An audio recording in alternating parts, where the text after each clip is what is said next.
भिवंडी निजामपूर शहर महानगरपालिका सार्वत्रिक निवडणूक 2025-26। नमस्कार भिवंडीकर मतदारांनो, येणारा 15 जानेवारी 2026 हा दिवस भिवंडी निजामपूर शहर महानगरपालिकेच्या भविष्यासाठी अत्यंत महत्त्वाचा आहे। यावेळी मतदानाची पद्धत थोडी वेगळी असल्यामुळे ती योग्य पद्धतीने समजून घेणे फार गरजेचे आहे। चला संपूर्ण मतदान प्रक्रिया टप्प्याटप्प्याने समजून घेऊया। पहिला टप्पा तुमचा प्रभाग आणि मते।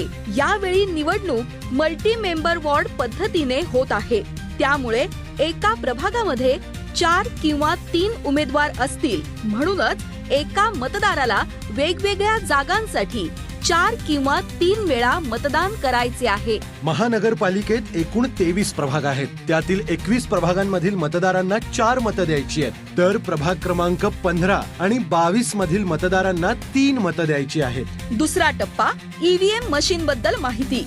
मतदान केंद्रावर कमीत कमी 2 आणि जास्तीत जास्त 4 ईव्हीएम मशीन असतील। बॅलेट मशीनवर प्रत्येक जागेसाठी वेगवेगळ्या रंगाची मतपत्रिका असेल। अ पांढरा रंग, ब फिकट गुलाबी रंग, क फिकट पिवळा रंग, ड फिकट निळा रंग। बॅलेट युनिटवर उमेदवारांची नावे त्या त्या रंगाच्या मतपत्रिकेवर दिसतील। तिसरा टप्पा मतदान कसे करायचे। आता लक्ष देऊन ऐका, तुम्हाला प्रत्येक जागेसाठी एक एक बटन दाबायचे आहे। जेव्हा तुम्ही पहिल्या, दुसऱ्या आणि तिसऱ्या जागेसाठी बटन दाबाल, त्या उमेदवारासमोर लाल दिवा पेटेल, पण बीप आवाज येणार नाही।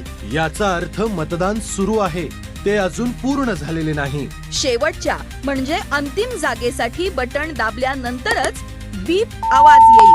हा बीप आवाज म्हणजेच तुमचे सर्व मतदान योग्यरित्या नोंदवले गेले आहे, तुमचे मतदान पूर्ण झाले आहे। बीप आवाज आला नाही तर मतदान पूर्ण मानले जात नाही। नोटाबद्दल महत्वाची माहिती।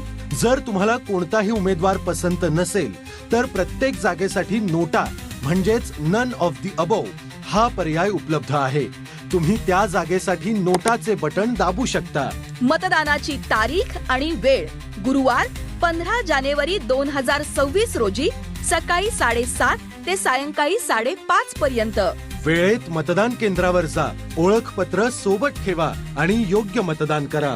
आपले मत आपला अधिकार। चला येत्या 15 जानेवारीला मतदान करूया। लोकशाही अधिक बळकट करूया।